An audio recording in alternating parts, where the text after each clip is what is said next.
जिस देश के लोग वेद का प्रचार करते थे, दुनिया के लोग या सुनने आते थे, वह वेद की विद्या से दूर हो गए हैं। यही उपदेश गुरुवर ब्रजानंद का था। महर्षि दयानंद जी महाराज ने आर्य समाज के जहां नियम बनाए, उन 10 नियमों में एक नियम यह भी बनाया, वेद सब सत्य विद्याओं का पुस्तक है। वेद का पढ़ना और पढ़ाना, सुनना और सुनाना सब आर्यों का परम धर्म है।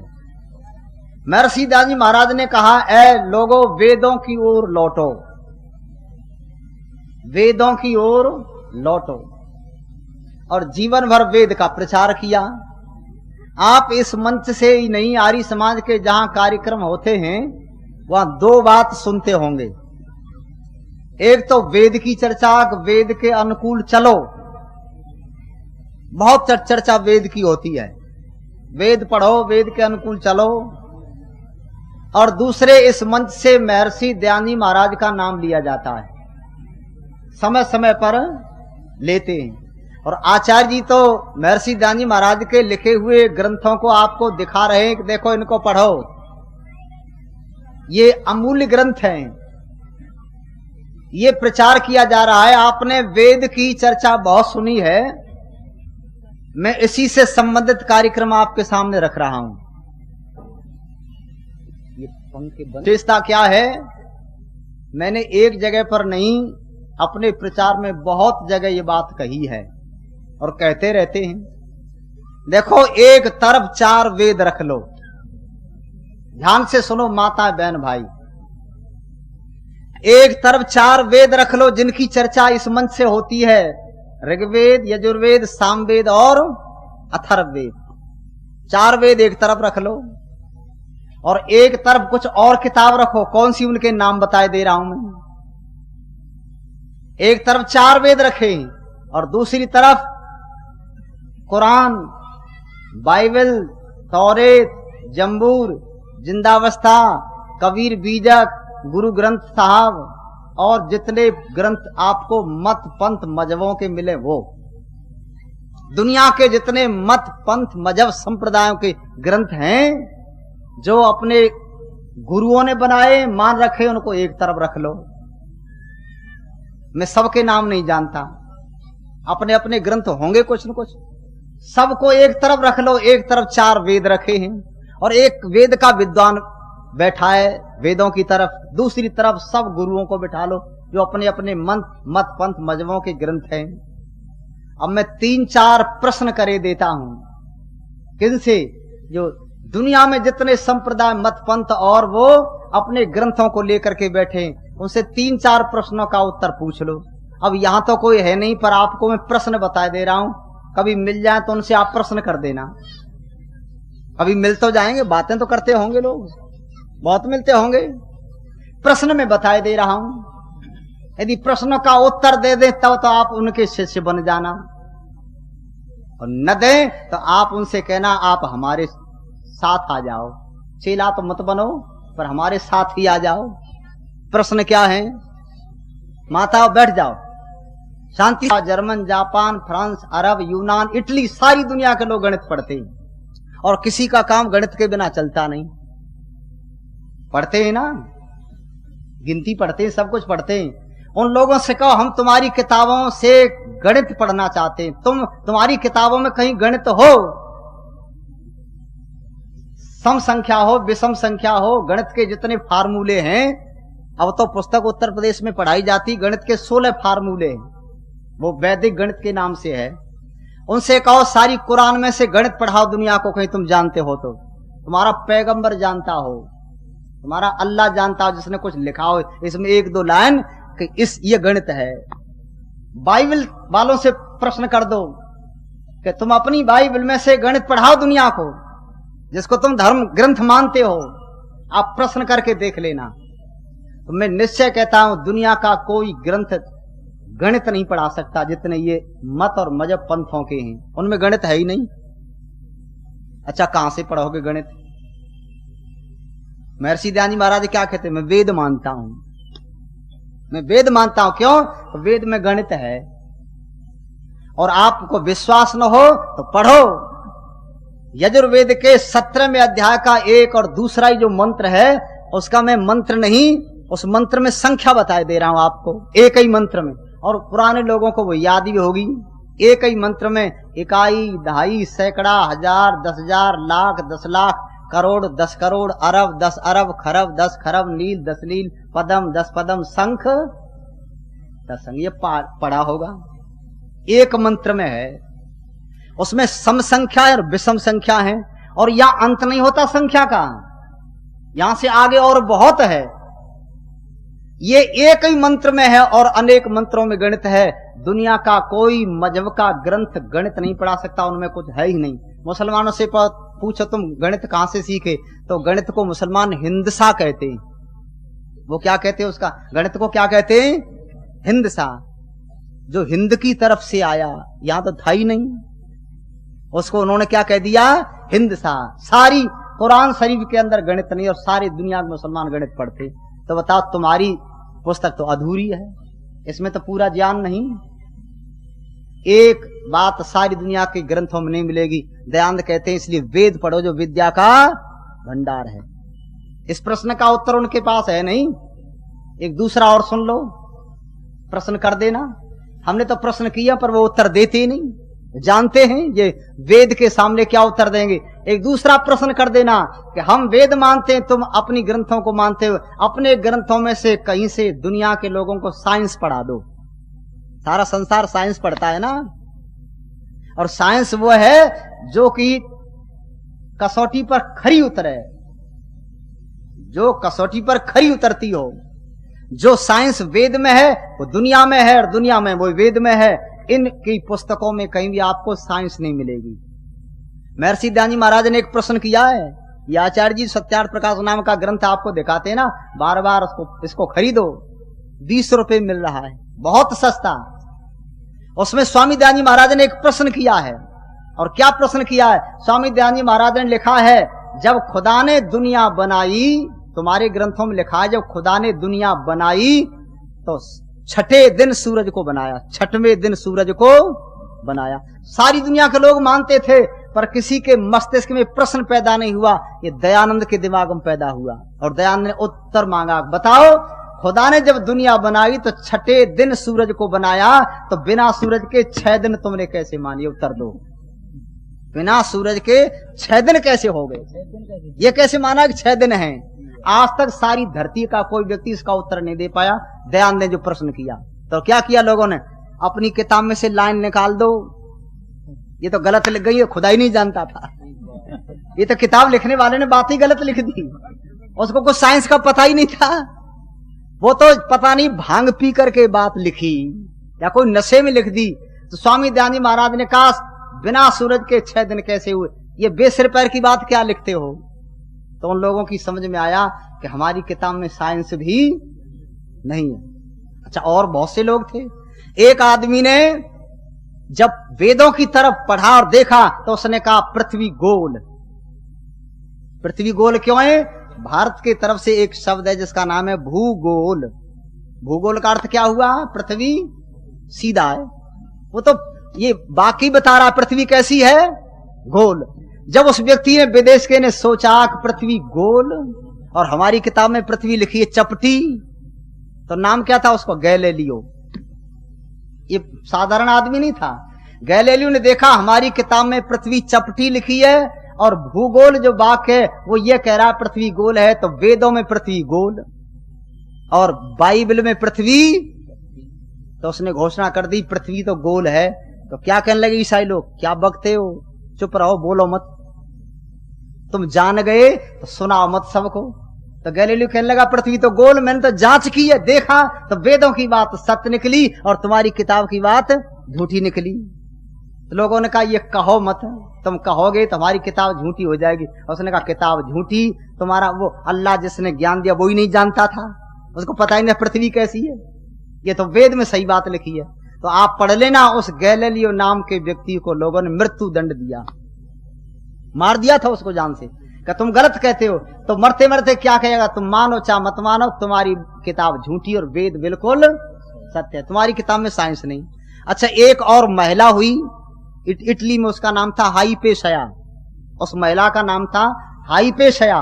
उसने क्या व्याख्यान दिया कि जितने बड़े बड़े ग्रह हैं, छोटे छोटे ग्रह उनका चक्कर लगाते हैं। सिद्धांत है बड़ा ग्रह कभी छोटे का चक्कर नहीं लगाता है, और जितने छोटे हैं वो सब बड़े ग्रह का चक्कर लगाते रहते हैं। ये जितने अपनी अपनी जगह पर सब घूमते हैं। उसने इटली में भाषण दे दिया और वहां चर्च का बड़ा भारी जोर था, पादरी लोग थे। उस महिला का नाम था हाइपेशया।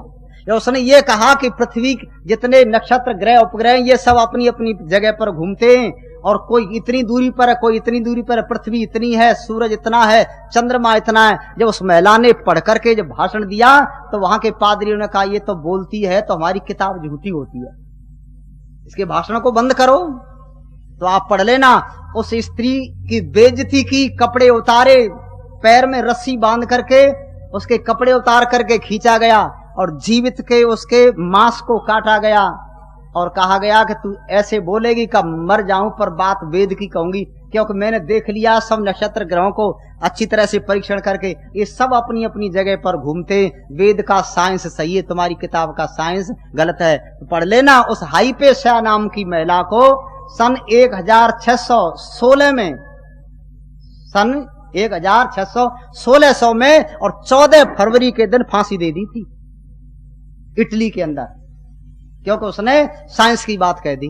तो मैं क्या कह रहा था, दूसरा प्रश्न है, सारी दुनिया के मजहबों के ग्रंथों को पढ़े बैठे हैं जो गुरु बने, उनसे कहो तुम अपने ग्रंथों में साइंस बताओ, कहीं हो तो। उनमें कहीं साइंस नहीं, बे सिर पैर की बात मिलेगी जिनको मैं सुनाऊं तो समय लगेगा। बे सिर पैर की बात कैसी कैसी लिखी है, चंद्रमा के टुकड़े कर दिए उंगली से,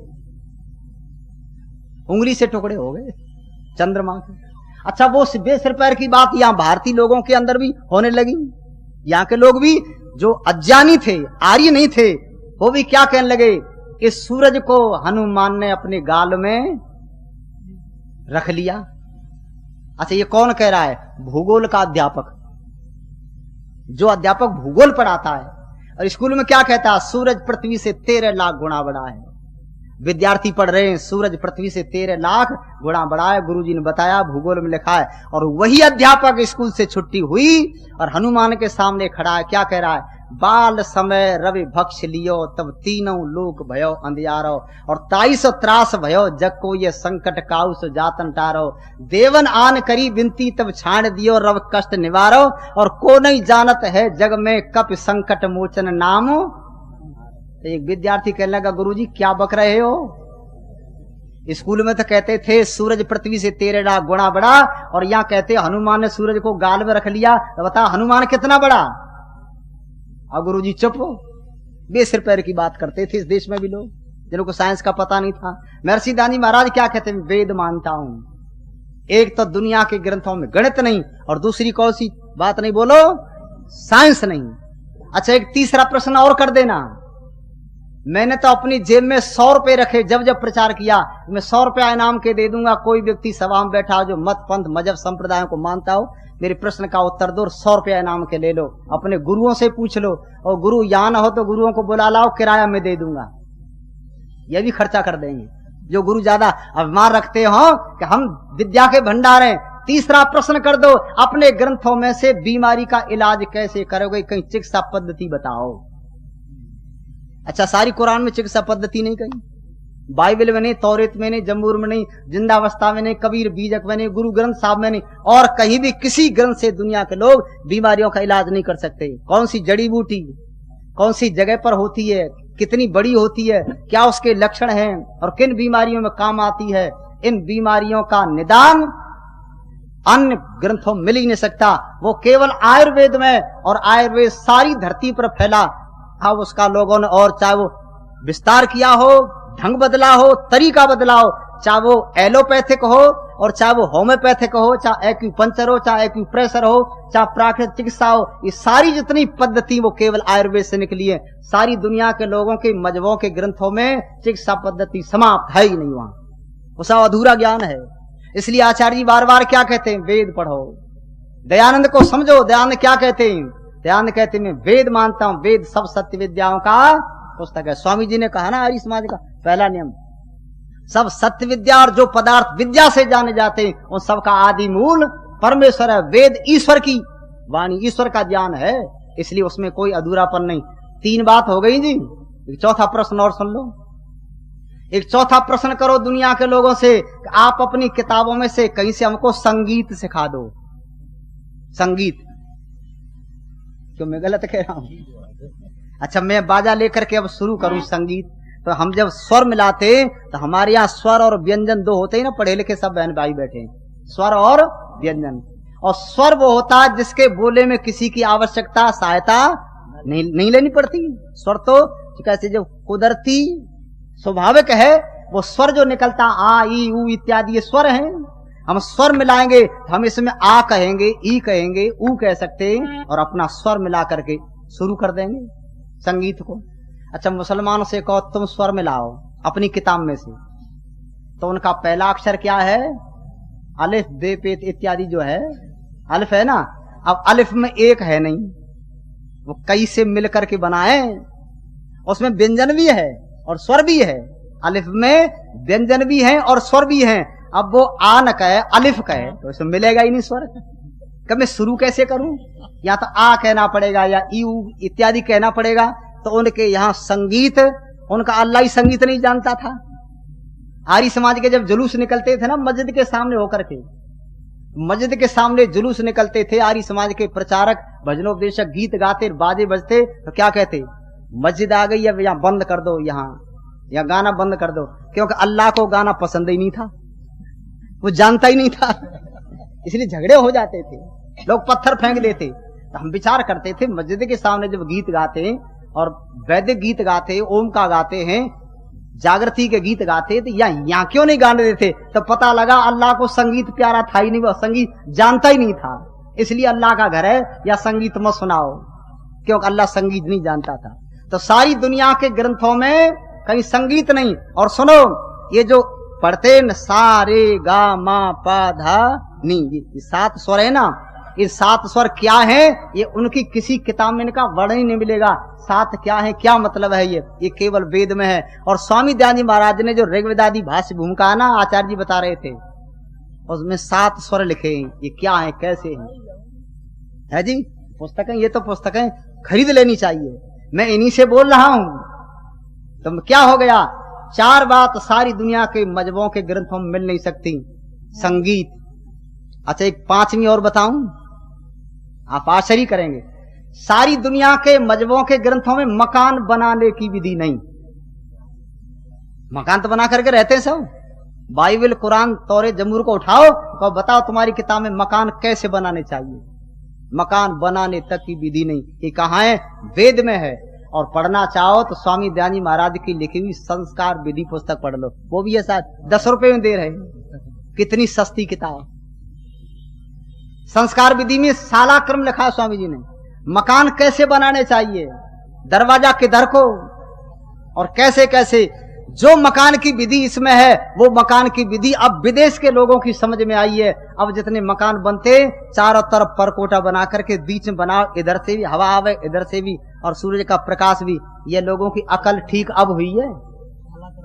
हाँ जी, साला क्रम इसमें है, मैंने पढ़ा सब, वही तो बता रहा हूं। मकान कैसे अब बना रहे लोग, और ऐसे मकानों में सुखी स्वस्थ रह सकते हो, उनमें प्रकाश आवे, हवा आवे। कहने का मतलब अन्य ग्रंथों के अंदर मकान बनाने तक की विधि नहीं है, पर अभी तक लोग उनको पकड़े बैठे। हम तो अपने गुरु की किताब मानेंगे, तुम्हारे गुरु की किताब में कुछ है ही नहीं, कुछ भी नहीं है, कोई बुद्धि की बात नहीं, बेसिर पैर की बातों को लेकर के प्रचार किया जा रहा है।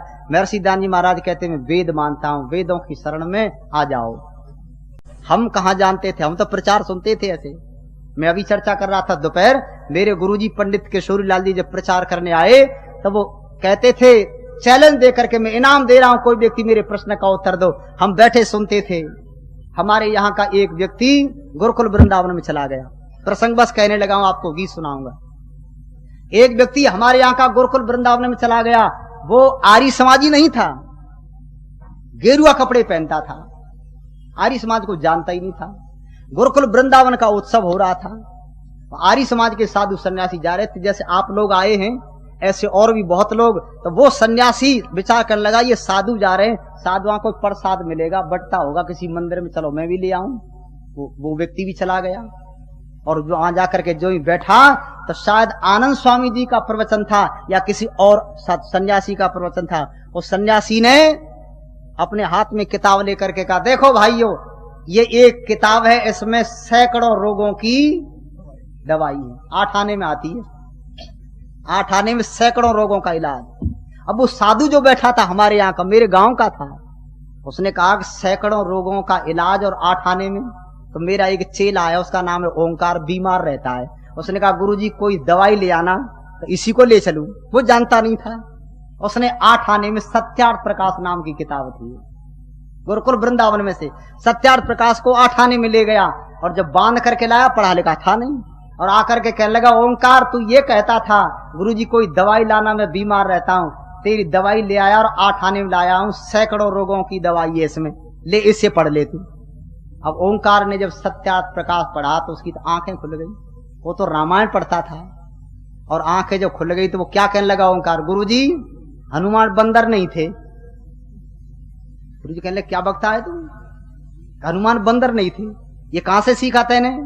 कब मेरी समझ में आ गया, इस किताब में लिखा है,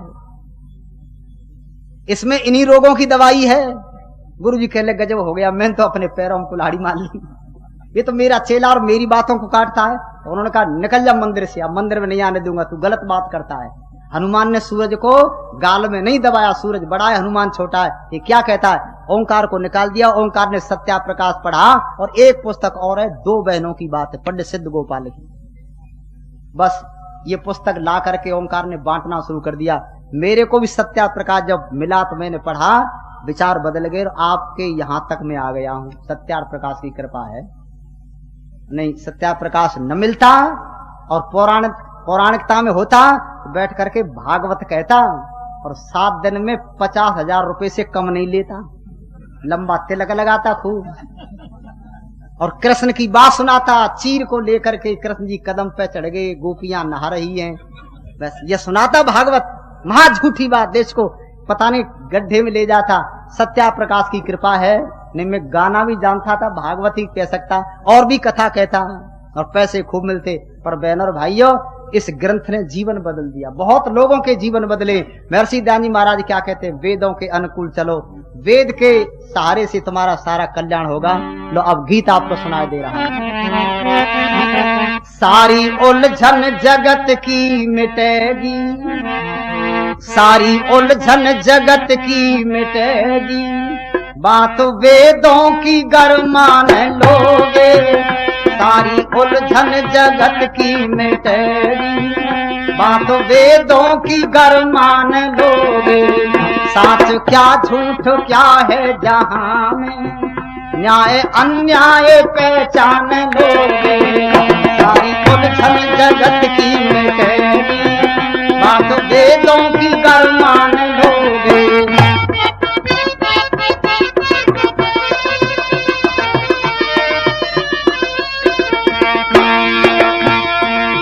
ले रहे नित्य अवतार ईश्वर, पाप बढ़ते हैं फिर भी निरंतर, ले रहे नित्य अवतार ईश्वर, पाप बढ़ते हैं फिर भी निरंतर, ईश व्यापक अजन्मा अमूर्त, न्याय अन्याय पहचान लोगे।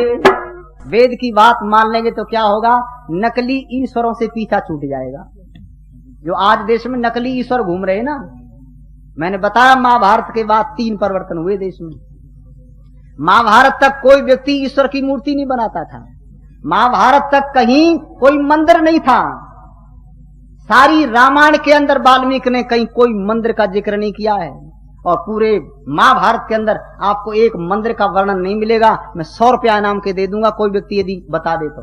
मंदिर थे ही नहीं, आश्रम थे, ऋषि महर्षि जंगल में रहते थे। तो कहते क्या करते थे, महाभारत तक एक निराकार ईश्वर के पुजारी थे सब। महाभारत के पश्चात क्या हुआ, लोगों ने महान पुरुषों की मूर्ति बना करके मंदिर में रख दी, और कहा यह मूर्ति ही ईश्वर है। निराकार ईश्वर को भूले, एक मूर्ति को ईश्वर बता दिया। महान पुरुषों की मूर्तियां थी, इसी को ईश्वर मानो। लोग मानने लगे, ईश्वर भक्त तो थे ही, इनको तो ईश्वर की भक्ति करनी थी। महाभारत का युद्ध हुआ, बड़े बड़े विद्वान और योग्य व्यक्ति नहीं रहे, बताने वाला कोई न रहा, तो देश में पाखंड फैल गया। मूर्ति को ईश्वर कहने लगे। एक परिवर्तन अब और हुआ है। वो क्या हुआ है? अब लोग मूर्ति को ईश्वर नहीं कहते। अब इस देश में मनुष्य ही ईश्वर बन गया है। हमारे रोहतक में कोई नहीं आया होगा, अभी बहुत घूम रहे हैं। अब मनुष्य ईश्वर बन गया है। क्यों बन गया है? कि जनता अंधी हो गई, जनता कुछ नहीं जानती। इस जनता में जी चाहे जो व्यक्ति ईश्वर बन जा, छोटा बन जा चाहे बड़ा बन जा, कहने सुनने वाला कोई नहीं। एक आर्य समाज नाम का संगठन तो है, जो कि ईश्वर उनके सामने बनेगा तो प्रश्नोत्तर करेंगे। तो यहाँ आर्य समाज में तो कोई बनता नहीं, और जो आर्य समाज से दूर रहते हैं वहां खूब बन जाते हैं। एक व्यक्ति लंबी लंबी जटाओं वाला, बड़ा भारी जादूगर, जटाओं में हाथ डाले तो क्या निकाले? काली मिर्च, लौंग, इलायची, बादाम, छुआरे, मुनक्का, एचमटी, घड़ी बालों में से निकाले। लोगों ने कहा ये क्या करता है? कि हम जीचा जो चीज निकाल दें। लोग कहने लगे भगवान है, जीचा जो चीज निकाल देता है, छोटी छोटी चीज निकाले। कहा एचएमटी घड़ी तो और जगह बनती, पर खोपड़ी में कैसे बनने लग गई, ये समझ में नहीं आता है। जादूगर था, जब सब चीज निकालने लगा तो एक आर्य समाजी पहुंच गया उसके सामने। ये क्या करते हो? हम जीचा जो चीज निकाले के जरा निकाल के दिखाओ। उसने काली मिर्च, लौंग, इलायची, बादाम, छुआरे, मुनक्का निकाली। तो आर्य समाजी कहने लगा एक सीमेंट का बोरा निकाल। सीमेंट का बोरा है, अब खोपड़ी से बड़ी चीज मांग ली इसने। वो तो बुद्धि रखता था। उन्होंने कहा सीमेंट का बोरा निकाल। तो उसके मुंह की तरफ देखा, कहने लगा तू कौन से मजहब का आदमी है? तो मजहब से क्या मतलब? कि ये बतला तू कौन से संप्रदाय का है? कहने लगा आर्य समाजी हूं। कहला तेरी चीज ना निकले। किसकी निकलती है फिर? कि जो आर्य समाज में जाता नहीं, आर्य समाजियों की सुनता नहीं, मैं तो उनको ठगता हूं। जो आर्य समाज की बात मानता ही नहीं, कभी सुनता ही नहीं, ऐसे लोगों को मैं ठगता हूं। सज्जनों, आर्य समाज में आओ तो पाखंडी ईश्वरों से बच जाओगे, पाखंडियों से। नहीं, देश को लूट लिया लोगों ने। झांसी में एक वानप्रस्थी था, उसका नाम था बंशीधर, अब मर गया कुछ दिन हुए। सत्यार्थ प्रकाश के कई समला उसको याद थे कंठग्र। तार्किक था, पढ़ा लिखा कम था, पर तार्किक बहुत था। झांसी के बाजार में जा रहा डंडा लेकर के, पीले कपड़े वाला वानप्रस्थी। सामने से एक पंडा आ गया, जो पंडे घूमते हैं ना। पंडा ने आकर के क्या किया, उस बंशीधर के माथे पे तिलक लगा दिया। अब उसको पता नहीं था ये आर्य समाजी है। माथे पे तिलक लगा के कहने लगा महाराज लाओ कुछ दक्षिणा दो। वानप्रस्थी जी कहने लगे तू कौन? तो हम पंडा हैं, हरिद्वार से आए। तो वानप्रस्थी जी कहने लगे कुछ पढ़ा लिखा है कि वैसे ही घूमता है तू? पंडा कहने लगा महाराज पढ़े हैं। कितने पढ़े हो? का हिंदी पढ़ लेते हैं। का रामायण पढ़ी है तैने? रामायण पढ़ी है। तो अच्छा ये बतला, जब रामचंद्र जी ने लंका पर चढ़ाई की, रावण को मार दिया, तो वहां गद्दी पर कौन बैठा? वो पंडा कहने लगा विभीषण को बैठाया। रावण को मार करके गद्दी पर, तो क्या किया रामचंद्र जी ने? विभीषण को गद्दी पर बैठा करके उसका राज तिलक कर दिया। तो वानप्रस्थ जी कहने लगे उन्होंने विभीषण का तिलक करके लंका का राज दे दिया, तू तिलक करके कहां का राज दे रहा है बोल?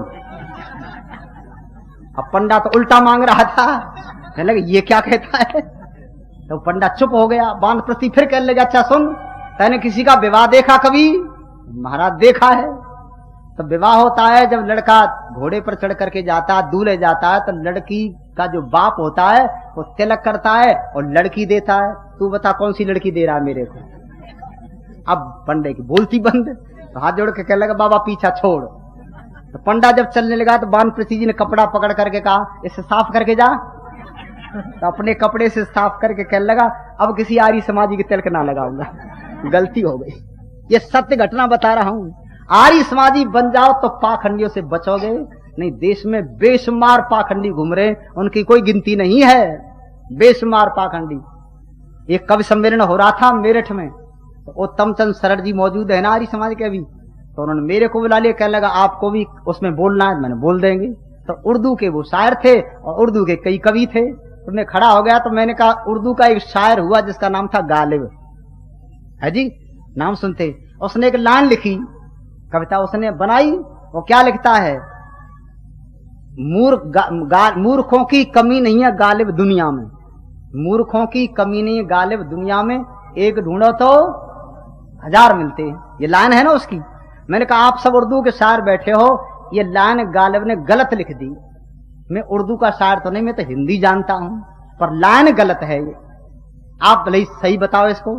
तो सर जी कहने लगे भाई हम उर्दू के शायर हैं और भी कई कवि हैं, ये लाइन गलत कैसे? मैंने कहा सही इसको मैं कर सकता हूं, इतना तो मैं जानता हूं, उर्दू नहीं जानता। कहा सही कैसे करो? मैंने कहा सुनो, वो लिखता है मूर्खों की कमी नहीं है गालिब, दुनिया में एक ढूंढो तो 1000 मिलते हैं। ये ऐसे होनी चाहिए, मूर्खों की कमी नहीं है गालिब, दुनिया में बिना ढूंढे बेशुमार मिलते हैं। एक ढूंढने की जरूरत नहीं, बिना ढूंढे बेशुमार मिलते हैं। इसलिए इस देश में बेशुमार पाखंडी घूम रहे हैं, इस कपिल कणांद की भूमि को लूट के रख दिया है और सारी जनता को पाखंड में फंसाया। महर्षि दानजी महाराज क्या कहते हैं? वेद मानता हूं, यदि तुमने वेद मान लिया तो नकली ईश्वरों से बच जाओ। वेद में क्या? वेद में ईश्वर एक है और ईश्वर कभी जन्म नहीं लेता है। ईश्वर कभी जन्म, अच्छा जो जन्म लेगा वो मरेगा जरूर। या ईश्वर ऐसे आए, उन्होंने जन्म लिया, फिर ईश्वर का हुआ विवाह। एक ईश्वर 28 वर्ष का, हम पढ़ते हैं ना, रामचंद्र जी की आयु 28 वर्ष की और सीता की आयु 18 वर्ष की, पर यहां एक ईश्वर ऐसा हुआ जिसकी घरवाली 28 वर्ष की और ईश्वर 18 वर्ष का। उल्टा चल रहा है और जनता क्या कहे? हम तुम्हें की ईश्वर मानोगे, चाहे उल्टे चलो चाहे सीधे चलो। हमने वेद पढ़ना छोड़ दिया और वेद सुनना भी छोड़ दिया, इसलिए इस आर्यावर्त देश में अंधकार फैल गया। या ईश्वर को भुला दिया लोगों ने। क्या लिखा है स्वामी दयानंद महाराज ने? ईश्वर वह है जो कभी जन्म नहीं लेता है। और बहनों और भाई, ईश्वर कभी रोगी भी नहीं होता। मैंने गीत लिखा था ईश्वर का स्वरूप क्या है, यहाँ स्वामी जी महाराज बता रहे, इसकी 2-3 लाइन सुना दूं आपको। ईश्वर का स्वरूप सुनो, यदि ईश्वर के स्वरूप को समझ लिया तो आप पाखंडियों से बच जाओगे। क्या स्वरूप? घट घट वासी अंतर्यामी, सब दुनिया का माली, और सतचित आनंद परमेश्वर से जगह न कोई खाली। सतचित आनंद परमेश्वर से जगह न कोई खाली। सब गुरुओं का गुरु वही, सृष्टि का निर्माता, कालों का भी काल काल के नहीं गाल में आता। कोई क्लेश अविद्या का ना उसको कभी सताता, कर्मों के फल और वासना से है अलग विधाता। ब्रह्मा विष्णु महेश वही जीवों का प्रतिपाली, सतचित आनंद परमेश्वर से जगह न कोई खाली। घट घट वासी अंतर्यामी, सब दुनिया का माली, सतचित आनंद परमेश्वर से जगह न कोई खाली, जगह न कोई खाली। रोग शोक दुख दर्द नहीं उस परमेश्वर को होता, निर्विकार है अजर अमर वे ना हंसता ना रोता।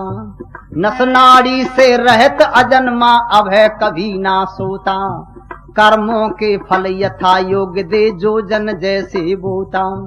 रचनाकार विचित्र उसी ने रचना रची निराली, सतचित आनंद परमेश्वर से जगह न कोई खाली। घट घट वासी अंतर्यामी, सब दुनिया का माली, सतचित आनंद परमेश्वर से जगह न कोई खाली।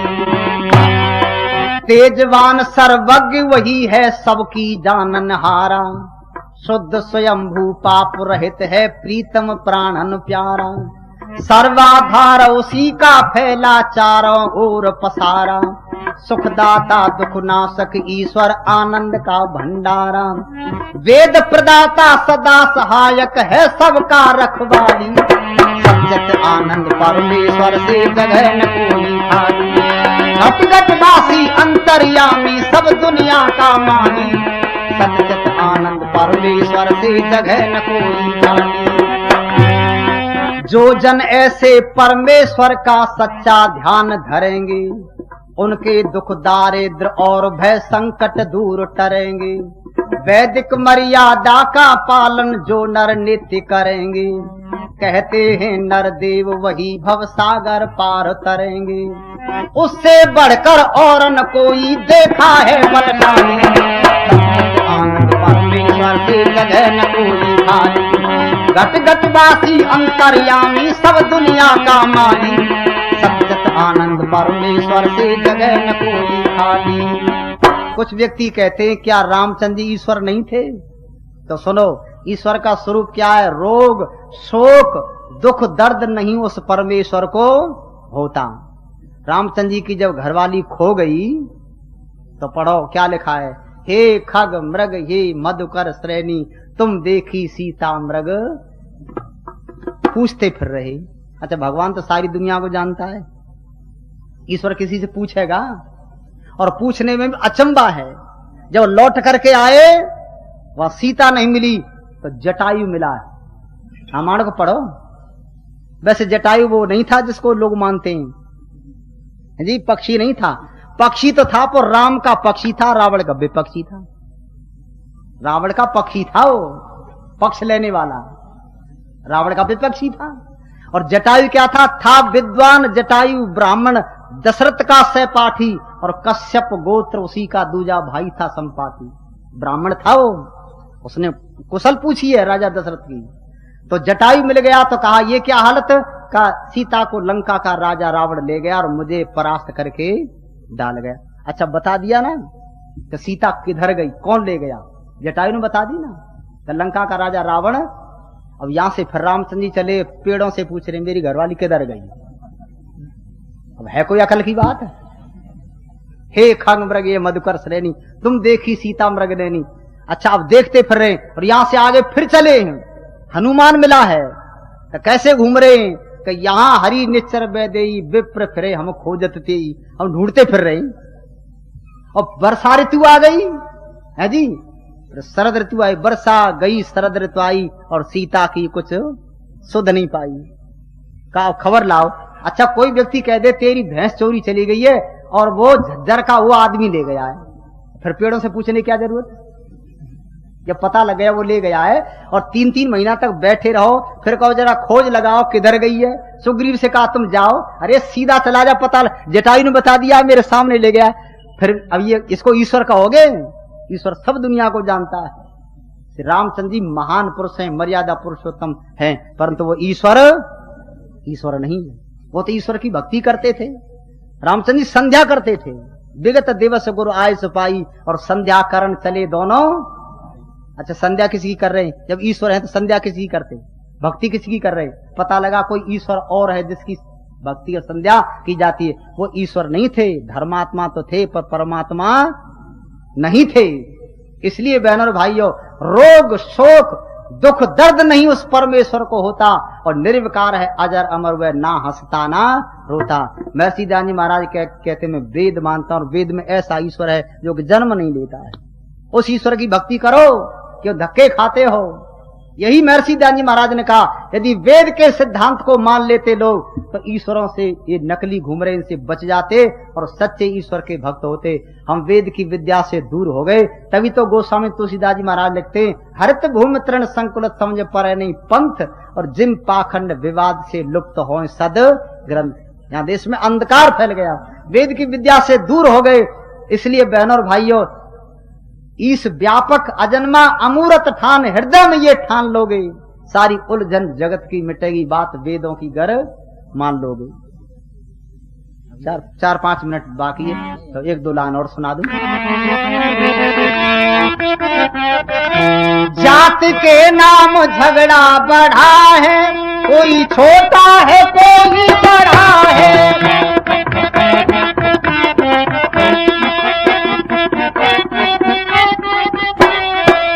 जात के नाम झगड़ा बढ़ा है, कोई छोटा है कोई बड़ा है, कोई छोटा है कोई बड़ा है। जाते है एक सब मानवों की, जाते है एक सब मानवों की, कर्म से वर्ण को जान लोगे, सारी उलझन जगत की मिटेगी, बात वेदों की गर मान लोगे। साथ क्या झूठ क्या है जहां में, न्याय अन्याय पहचान लोगे, सारी उलझन जगत की मिटेगी, बात वेदों की गर मान लोगे। आज देश में झगड़ा मचा है, हम छोटे ये बड़े, ये ऊंचे ये नीचे। और अचंबा है इन हिंदुओं में तो एक जात थोड़ी है।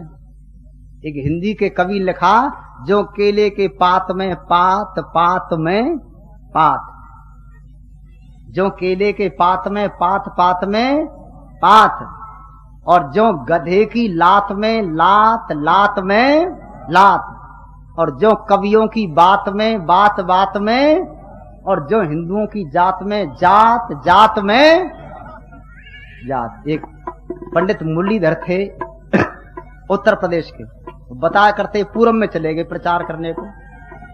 एक आदमी ने उनसे पूछा, आप कौन दूध, आप कौन दूध हो? उन्होंने कहा, दूध तो नहीं, मैं तो आदमी हूं ना। हम ये पूछते हैं आपका निकास कहां से है? अम्मा के पेट से।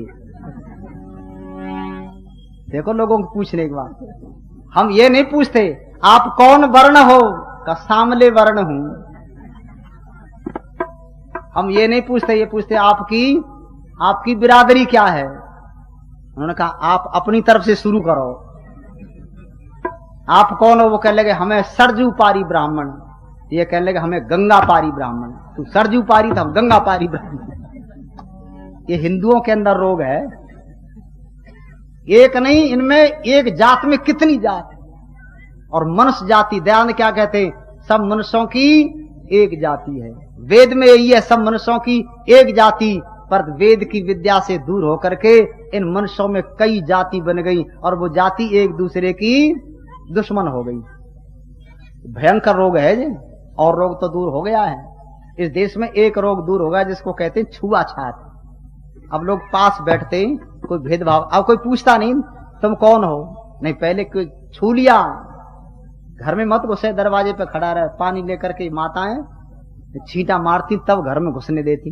अब कोई छींटा ना मारे तो मिट गया। अब क्या जातिवाद रहा है। ये जातिवाद का बड़ा भयंकर रोग है, ये देश के लिए बहुत बड़ा खतरा है, इसको मिटाओ। सब लोगों की एक जाति है, नीचन कोई आदमी और नीचन कोई गांव, और नीच उसी को जानी जो करे नीच के काम। अच्छा, नीचता के काम करता फिर भी ऊंचा बनता है। लखनऊ के रेलवे स्टेशन पर डिब्बे में कुछ व्यक्ति बैठे, तिलक लगा करके बड़े, उनके गांव का एक जो झाड़ू लगाने वाला था वो भी आ गया बेचारा टिकट लेकर, उसको भी जाना था। जो ही वो उस डिब्बे में आया तो वो बैंत लेकर कहने लगा, अच्छा हमारे पास बैठेगा, पीछे जा। और बेचारा पीछे गया तो वहां चढ़ने को जगह नहीं, खिड़की भरी हुई थी, सब भीतर घुसने को जगह नहीं। फिर आगे दौड़ा, उसमें जा तो उसके गांव के व्यक्ति बड़े थे, वो बैठने न दें, और पीछे जगह नहीं, तो भाग दौड़ कर रहा था। वो जो गार्ड होता उसने देखा ये आदमी भाग दौड़ क्यों करता है, गाड़ी रुकवा दी, का चढ़ता क्यों नहीं? तो कहने लगा, बाबूजी जिस डिब्बे में जगह है वहां तो बैठने ना दें, और पीछे जाऊं तो जगह नहीं। कब बैठने क्यों नहीं देते? कब उसमें मेरे गांव के बड़ी बड़ी बिरादरी के लोग हैं महाराज, मुझे चढ़ने नहीं देते, मैं कहां बैठूं? तो गार्ड महोदय कहने लगे, चल उसी में चढ़। वो उसके पीछे थे, जब उस डिब्बे में चढ़ा दिया तो वो भीतर से डंडा लेकर के कहने लगे, फिर आया तू इसी डिब्बे में? तो गार्ड कहने लगा, अच्छा कहां बैठे बताओ, ये कहां बैठे, इसका कोई डिब्बा अलग है, क्यों नहीं बैठने देते? कि महाराज हम जो है तीर्थ करने जा रहे हैं, हम बड़े लोग हैं। कि ये कौन है? कि ये वो व्यक्ति है जो हमारे गांव में गंदगी उठाता है। अच्छा गंदगी उठाता है, तो तुम कौन हो? हम बड़े बड़े। अच्छा तुम्हारे घरों में बच्चे हैं कि तुम सब सन्यासी हो? हमारे घर में तो बाल बच्चे। तुम्हारे घरों में जो बच्चे होते हैं वो बच्चे कभी गंदगी कर देते हैं, तो उनकी गंदगी को कौन साफ करे? बच्चों की माँ। अच्छा कभी माँ न हो तब उनको हम ही कर देते हैं। तुम क्यों करते हो? हम उनके बाप हैं। तो गार्ड कहने लगे, सबका बाप है, तुम लड़कों के बाप, ये सबका बाप है, इसी डिब्बे में बैठेगा, तुम उतर जाओ उसमें से। बिठा दिया उसने। लोगों की अकल ठीक होगी तो, पर देर में होगी। दयानंद की बात माननी पड़ेगी, पर डंडे से माननी पड़ेगी, राजी से थोड़ी माने, राजी से नहीं माने।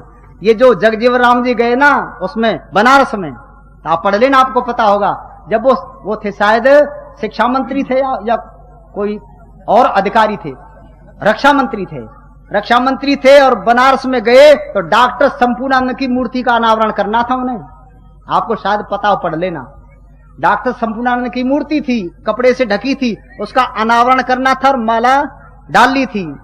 तो जगजीवन राम जी ने जो ही रक्षा मंत्री जैसा व्यक्ति, उसने कपड़ा हटा करके उसके ऊपर वो माला डाल दी, हाथ लग गया। तो बनारस के लोगों ने क्या कहा, डॉक्टर संपूर्णानंद की मूर्ति बेकार हो गई। क्यों?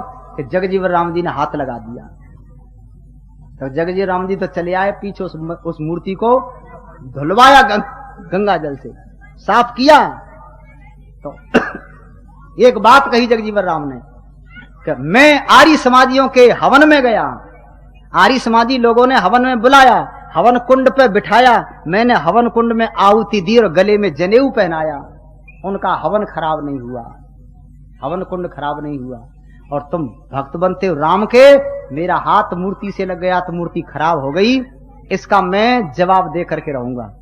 तो उसने क्या कहा था, हम हरिजन लोग हैं इत्यादि हैं, तो हमको नौकरी दो, सरकार से चाहते हैं हमको सेवा का काम दो।